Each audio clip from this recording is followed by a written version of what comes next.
Hello friends and welcome back to your own channel green stock. दोस्तों आज के video के अंदर हम बात करेंगे इंट्राडे ट्रेडिंग से जुड़े कुछ रूल्स के बारे में। दोस्तों ये रूल्स अगर आप फॉलो करते हैं, डिसिप्लिन के साथ फॉलो अगर आप करते हैं तो डेफिनेटली दोस्तों आप एक अच्छे ट्रेडर बन पाएंगे। और जो रूल्स सब फॉलो करते हैं उन्हीं के साथ उनके जैसे ही रूल्स अगर आप फॉलो करेंगे तो आप उस ट्रेडर की कम्युनिटी में शामिल हो पाएंगे। तो दोस्तों शुरुआत करते हैं वीडियो की, लेकिन उससे पहले अगर आपने हमारे चैनल को अभी तक सब्सक्राइब नहीं किया है तो सब्सक्राइब करें, बेल आइकन को प्रेस करें for getting the regular update. And also don't forget to check out the description box which has a lot of educational content which will guide you through your stock market journey। तो दोस्तों शुरुआत करते हैं video की और चलते हैं हमारे सबसे पहले रूल की तरफ जो कि है स्टॉक सिलेक्शन।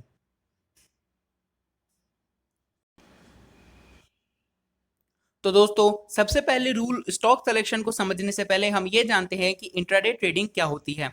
दोस्तों इंट्राडे ट्रेडिंग का मतलब है कि यदि आप एक दिन के अंदर ही ट्रेड को लेकर के क्लोज करते हैं तो वह इंट्राडे ट्रेडिंग कहलाती है। दैट मींस 9:15 बजे मार्केट स्टार्ट हुई, उसके बाद आप ट्रेड लें और 3:30 बजे मार्केट बंद हो उससे पहले अगर आप उस ट्रेड को क्लोज कर दें तो वह इंट्राडे ट्रेडिंग कहलाती है। सिंपल सी बात है दोस्तों, हर एक टाइप की ट्रेडिंग के अपने पर्क्स हैं और अपने कॉन्स हैं। दोस्तों इसके सबसे पहला जो पॉइंट है वो ये है कि इंट्राडे ट्रेडिंग के अंदर आपकी कैपिटल जो है वो ब्लॉक नहीं होती। इसका मतलब दोस्तों जब भी आप इन्वेस्टिंग करते हैं, पोजिशनल ट्रेड लेते हैं तो उसके अंदर आपकी कैपिटल ब्लॉक होती है। इंट्राडे ट्रेडिंग के अंदर दोस्तों 5 साढ़े 5 6 घंटे का पूरा गेम है, उससे पहले आपको ट्रेड कैंसिल करनी ही पड़ेगी। दैट मीन्स और या तो फिर वो ऑटोमेटिकली हो जाएगी। दैट मीन्स आपका जो कैपिटल है वो ब्लॉक नहीं होगी। इसका जो दूसरा सबसे बड़ा पॉइंट है दोस्तों वो ये है कि ओवरनाइट अगर आप ट्रेड किसी को लेकर के जाते हैं तो हो सकता है कि उसके अंदर कोई न्यूज आ जाए, कोई मैक्रो चेंज हो जाए, कोई माइक्रो चेंज हो जाए। इंट्राडे ट्रेडिंग के अंदर दोस्तों ऐसा नहीं होता है। जिस जिस हिसाब से न्यूज आती रहती है वैसे वैसे मार्केट रिएक्ट करता रहता है। लेकिन दोस्तों बहुत बड़ा कोई मैक्रो चेंज हो जाए उसके हिसाब से मार्केट इंट्राडे के अंदर जनरली रिएक्ट नहीं करता है। इसका मतलब दोस्तों अगर आप इंट्राडे ट्रेडिंग करते हैं तो आपको बहुत ज्यादा फायदा है, बशर्ते आप कुछ रूल्स के साथ ट्रेड करें और उन्हीं रूल्स को आज के वीडियो में हम समझेंगे।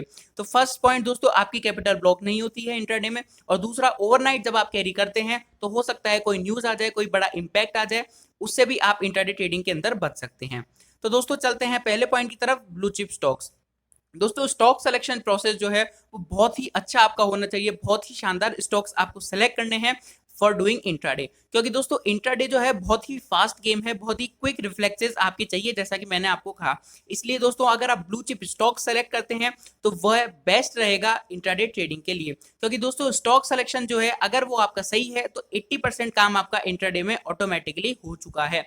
साथ ही दोस्तों मैं ब्लू चिप स्टॉक्स को इसलिए रिकमेंड करता हूं क्योंकि उनमें लिक्विडिटी की कोई भी दिक्कत नहीं होती है। लिक्विडिटी का सीधा सा मतलब है दोस्तों वॉल्यूम। जितनी ज्यादा वॉल्यूम आपके शेयर में है उतनी ही ज्यादा आप स्मूथ ट्रेडिंग कर पाएंगे।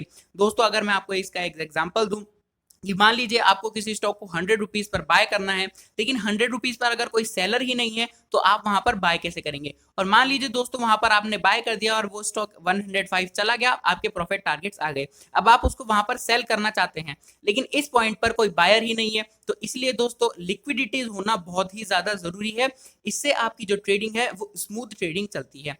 तो दोस्तों सबसे पहला पॉइंट स्टॉक सिलेक्शन। ट्राई करें कि हमेशा ब्लू चिप स्टॉक को ही ट्रेड करें और ब्लू चिप स्टॉक्स में ही इन्वेस्ट करें। जो निफ्टी 50 है, निफ्टी 100, निफ्टी 200, इसके अंदर के जो स्टॉक्स हैं दोस्तों इनको ज्यादा प्रेफरेंस दें बजाय किसी और के। और दूसरी बात दोस्तों, जो ये स्टॉक्स होते हैं उनके अंदर लिक्विडिटी, उनके अंदर जो वॉल्यूम है वो ऑटोमेटिकली काफी होती है, इसलिए आपकी जो ट्रेडिंग है वो बहुत ही स्मूथ चल पाएगी और आपको कहीं भी इंट्राडे ट्रेडिंग के अंदर बाइंग और सेलिंग के अंदर दिक्कत नहीं आएगी। तो दोस्तों अब चलते हैं अपने सेकंड पॉइंट की तरफ जो कि है एवरेज गेन्स। दोस्तों जनरली लोग आपसे कहते हैं कि average your losses not profits. दोस्तों लेकिन इंट्राडे के अंदर मैं कह रहा हूं कि average your profits not losses. क्योंकि दोस्तों मान लीजिए कोई स्टॉक है वो है 100 रुपीज पे, आपने उसका टारगेट रख दिया 103 पे और वो स्टॉक धीरे धीरे ऊपर मूव करने लगा। दोस्तों 102 से ही वो स्टॉक रिवर्स हुआ और वो धीरे धीरे आपकी बाइंग प्राइस से भी नीचे चला गया और आपकी एसएल की तरफ जाने लग गया। दोस्तों एसएल का मतलब होता है स्टॉप लॉस। मान लीजिए दोस्तों 98 पर आपने उसका स्टॉप लॉस रखा हुआ था। तो दोस्तों जैसे ही स्टॉक 100 से 98 की तरफ जाने लगेगा तो आप क्या करेंगे, आप अपने स्टॉप लॉस को 98 से हटाकर 95 कर देंगे। और दोस्तों यहाँ पर आप सबसे बड़ी गलती करेंगे क्योंकि आपका रिस्क मैनेज नहीं रहेगा, आपकी कैपिटल वाइप आउट होने के चांसेस रहेंगे। इसलिए दोस्तों पहली ट्रेड के अंदर आपको ना क्वांटिटी इंक्रीज करनी है ना ही कुछ और करना है। या तो आपका टारगेट आने दीजिए दोस्तों, या फिर आपका एसएल हिट होने दीजिए। इन दोनों के बीच में आपको ट्रेड को बिल्कुल भी डिस्टर्ब नहीं करना है, ट्रेड को रनिंग ही रहने देना है। इसलिए दोस्तों, जब भी आपका शेयर ऊपर जाएगा यानी कि ट्रेड आपकी फेवर में जाएगी, तभी आपको वहां पर क्वांटिटी और ऐड करनी है। इसका मतलब दोस्तों 100 पे एक स्टॉक था, वो 100 से 102 गया और 104 गया। तो दोस्तों आपको जो अपना स्टॉप लॉस है, ये थी प्राइस 100, ये थी प्राइस 102 और ये थी प्राइस 104। दोस्तों 100 पर आपने स्टॉप लॉस अपना जो है वो 98 पर रखा हुआ था। तो दोस्तों जैसे ही स्टॉक आपका 100 से 102 पर जाता है, आपको अपना स्टॉप लॉस भी 98 से 100 पर लेकर के आना है। और जैसे ही स्टॉक 102 से 104 पर जाता है, आपको अपना स्टॉप लॉस भी 100 से 102 पर लेकर के आना है। इसको कहते हैं दोस्तों ट्रेलिंग स्टॉप लॉस। आप अपने स्टॉप लॉस को अपने फेवर में लाते जाइए, जिससे कि आपका जो स्टॉप लॉस है वो कम से कम होता जाए और आपको प्रॉफिट ज्यादा से ज्यादा मिल सके।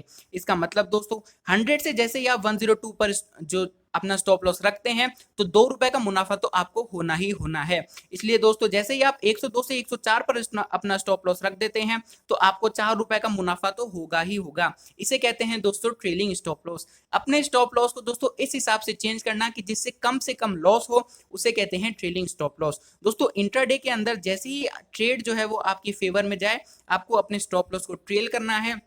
ट्रेल करते हुए दोस्तों जितने आप मैक्सिमम प्रॉफिट्स ले सकें, उसके लेने के बाद अपना स्टॉप लॉस या तो हिट होने दीजिए, या फिर शेयर में आपके जो भी टारगेट हैं वो आ जाए तो उससे एग्जिट हो जाइए। इसलिए दोस्तों जब भी आप इंट्राडे करेंगे, तो आपको स्टॉप लॉस या तो हिट होने देना है, या फिर स्टॉप लॉस को ट्रेल करते हुए आगे लेकर के जाना है। दोस्तों इन दोनों चीज के बीच में कोई और तीसरी चीज आप लोगों को नहीं करनी है। तो दोस्तों ये था मेरा सेकंड पॉइंट। एसएल अगर आपका हिट होता है तो आपको उस शेयर में ट्रेड नहीं करनी है, और इस पहली जो भी ट्रेड ले रहे हैं तो उसमें या तो आपका एसएल हिट होने दीजिए, या फिर आपके प्रॉफिट टारगेट्स आने दीजिए। बीच में आपको कुछ भी नहीं करना है। और दोस्तों जिस भी शेयर में आपका अगर एसएल हिट हो रहा है, तो उस शेयर में दोबारा ट्रेड करने से अवॉइड करिए, क्योंकि डेफिनेटली उसमें कुछ न्यूज है जो कि आपकी ट्रेड जो है आपके फेवर में जाने से रोक रही है।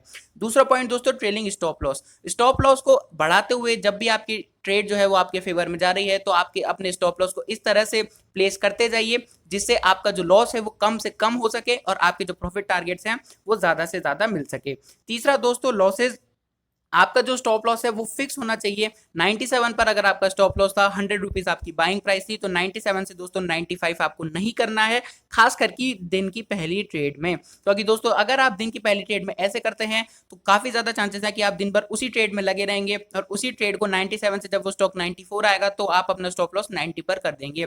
जहां आपको 3 रुपए का 4 रुपए का नुकसान हो रहा था, वहां आप 10 रुपए 12 रुपए का नुकसान खा करके जाएंगे। इसलिए दोस्तों एसएल हिट होना है, होने दीजिए, कोई प्रॉब्लम नहीं है। मुनाफा आज नहीं हुआ, कल कर लेंगे, अगली ट्रेड में कर लेंगे, कोई प्रॉब्लम नहीं है। ट्रेल को स्टॉप लॉस को ट्रेल कीजिए दोस्तों। ट्रेड आपकी डायरेक्शन में जा रही है, उसे ट्रेल करते हुए स्टॉप लॉस आगे लेके जाइए। मिनिमाइज लॉसेस करिए और मैक्सिमाइज प्रॉफिट करिए। लॉसेस दोस्तों स्टॉप लॉस फिक्स रखना है, उसे चेंज नहीं करना है। चलते हैं दोस्तों तीसरे पॉइंट की तरफ, जो कि है ग्रीडीनेस। दोस्तों इंट्राडे ट्रेडिंग के अंदर अगर आप लालच करते हैं, तो दोस्तों वो बहुत ही ज्यादा खतरनाक हो सकता है, क्योंकि आपका जितना भी अभी तक प्रॉफिट हुआ है, वो प्रॉफिट कम प्रॉफिट में या फिर लॉसेस में भी बदल सकता है।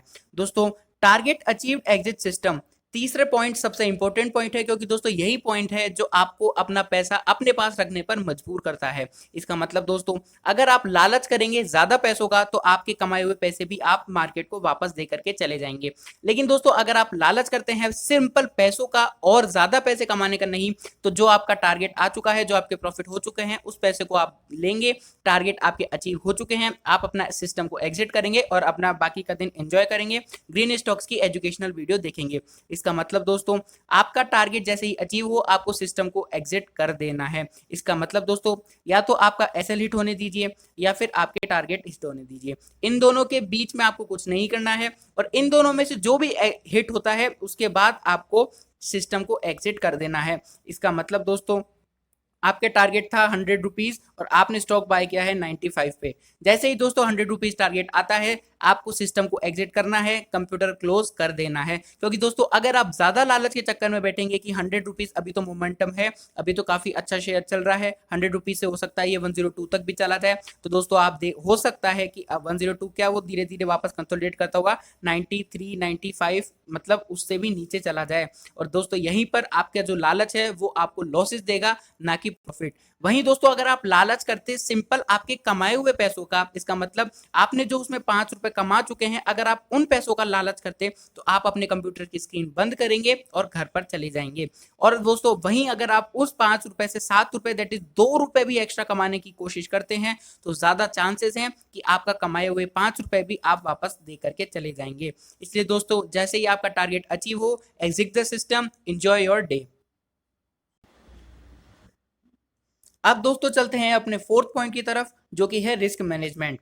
रिस्क मैनेजमेंट का सीधा सा मतलब होता है दोस्तों कि आपके लॉसेस कम होने चाहिए और आपके प्रॉफिट टारगेट्स ज्यादा होने चाहिए। इसका मतलब दोस्तों अगर मैं आपसे कहता हूं कि मैं 1:2 में कोई ट्रेड प्लान कर रहा हूं, इसका मतलब मेरा जो लॉसेस हैं वो 1 है और मेरे जो टारगेट्स हैं वो 2 हैं। इसका मतलब अगर मान लीजिए दोस्तों अगर मेरा जो स्टॉप लॉस है वो 10 रुपए का है, तो मेरे प्रॉफिट टारगेट्स 20-21 रुपए के होंगे।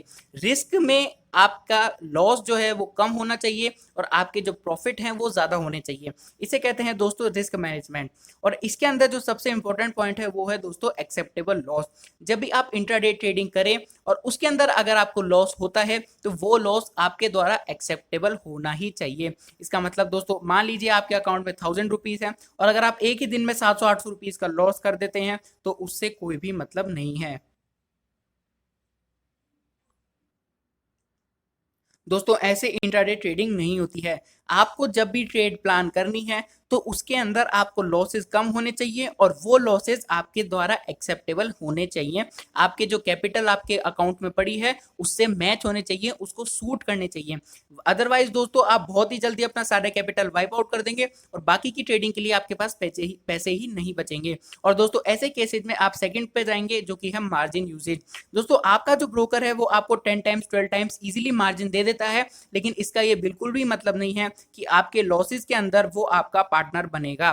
दोस्तों जो मनी आपने उससे उधार पर ली है 10 टाइम्स 12 टाइम्स, जो आपने लीवरेज यूज करी है, वो उसको वापस देनी ही होगी। इसलिए दोस्तों मार्जिन का यूजेज सबसे कम करना है और जो भी आपको लॉस अगर होता है तो वो आपके द्वारा एक्सेप्टेबल होना चाहिए। आपके अकाउंट में जो कैपिटल पड़ी है उसको मान्य होना चाहिए, तभी दोस्तों आप इंट्राडे ट्रेडिंग अच्छे से कर पाएंगे। अदरवाइज दोस्तों शुरुआती दिनों में ही अगर आप बिना, पहली बात तो दोस्तों आपको बिना सीखे ट्रेडिंग करनी ही नहीं है, पेपर ट्रेडिंग करनी है, जो बेस्ट है इंट्राडे ट्रेडर्स के लिए, खास करके बिगनर्स के लिए।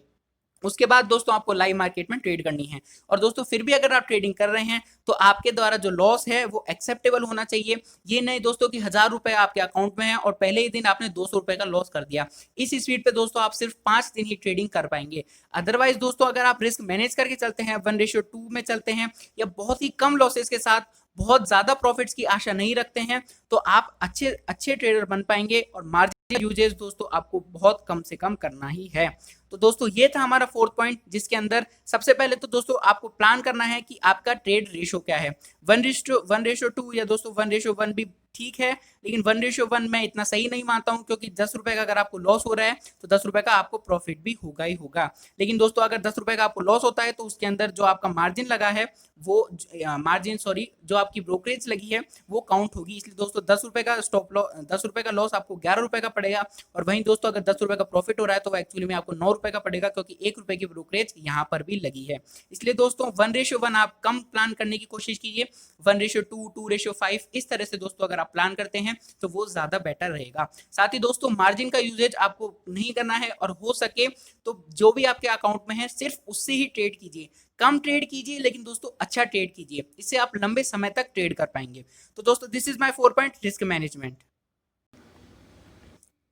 अब दोस्तों हम आ गए हैं हमारे फिफ्थ पॉइंट और आगे की तरफ, जो कि है स्टॉप लॉस। दोस्तों स्टॉप लॉस क्या होता है? स्टॉप लॉस दोस्तों एक ऐसी प्राइस होती है जहां पर जैसे ही आपकी शेयर की प्राइस आती है वहां पर आपका ट्रेड ऑटोमेटिकली कैंसिल हो जाता है। इसका मतलब दोस्तों मान लीजिए आपने 100 रुपीज पर बाय किया था और 98 अगर आपका स्टॉप लॉस है, तो जैसे ही शेयर की प्राइस 98 रुपीज आएगी वहां पर आपकी ट्रेड कैंसिल हो जाएगी और आपको सिर्फ और सिर्फ 2 रुपए का ही स्टॉप लॉस होगा। ऐसे इसलिए दोस्तों स्टॉप लॉस आपको हमेशा रखना है, क्योंकि कम लॉस करना भी एक अच्छी बात होती है दोस्तों। अगर आप डेली ज्यादा लॉसेस करेंगे तो आपकी कैपिटल जल्दी वाइप आउट होगी और आप ट्रेडिंग ज्यादा लंबे समय तक नहीं कर पाएंगे। इसलिए दोस्तों स्टॉप लॉस क्या होता है, एक ऐसी प्राइस जहां पर आपकी ट्रेड ऑटोमेटिकली कैंसिल हो जाती है और वहां पर आपको कम लॉस होता है। दूसरी बात दोस्तों, आपको हमेशा स्टॉप लॉस फिक्स रखना है। अगर 95 पे आपका स्टॉप लॉस है और प्राइस धीरे धीरे 95 की तरफ आ रही है, तो 95 से दोस्तों आपको आपका जो स्टॉप लॉस है वो 90 पर नहीं करना है, क्योंकि दोस्तों अगर 95 पर आपका एसएल हिट होता तो आपको सिर्फ 5 रुपए का लॉस होता, लेकिन अगर 90 रुपीज पर आपका एसएल हिट हो रहा है तो वहां पर आपको 10 रुपीज का लॉस होगा। ज्यादा लॉस करना दोस्तों बुरी बात है, इसलिए स्टॉप लॉस हमेशा रखना है और वो भी फिक्स कर रखना है। अब दोस्तों जानते हैं कि स्टॉप लॉस क्या होता है। दोस्तों स्टॉप लॉस कोई भी एक सपोर्ट एरिया हो सकता है, कोई भी एक रेजिस्टेंस एरिया हो सकता है और कोई भी मूविंग एवरेज हो सकता है। ऐसा कोई एरिया दोस्तों जहां से प्राइस बार बार रिट्रेस हो रही है और बार बार स्टॉक वहीं पर आकर के बाउंस बैक कर रहा है। इसलिए दोस्तों मूविंग एवरेज देखिए, सपोर्ट एंड रेजिस्टेंस देखिए और इस तरह से अपना स्टॉप लॉस प्लान कीजिए कि आपका लॉस कम हो, और हमेशा स्टॉप लॉस को आपको दोस्तों फिक्स रखना ही रखना है। तो दोस्तों ये था मेरा वीडियो, उम्मीद है दोस्तों वीडियो आपको पसंद आया होगा। इस वीडियो में इतना ही, मिलते हैं आपसे अगले वीडियो में। दोस्तों अगर आपको कोई भी क्वेरी है, कोई भी अगर आप चीज पूछना चाहते हैं तो कमेंट्स बॉक्स में कमेंट करिए, हम जल्दी से जल्दी रिप्लाई करने की कोशिश करेंगे। मिलते हैं आपसे अगले वीडियो में।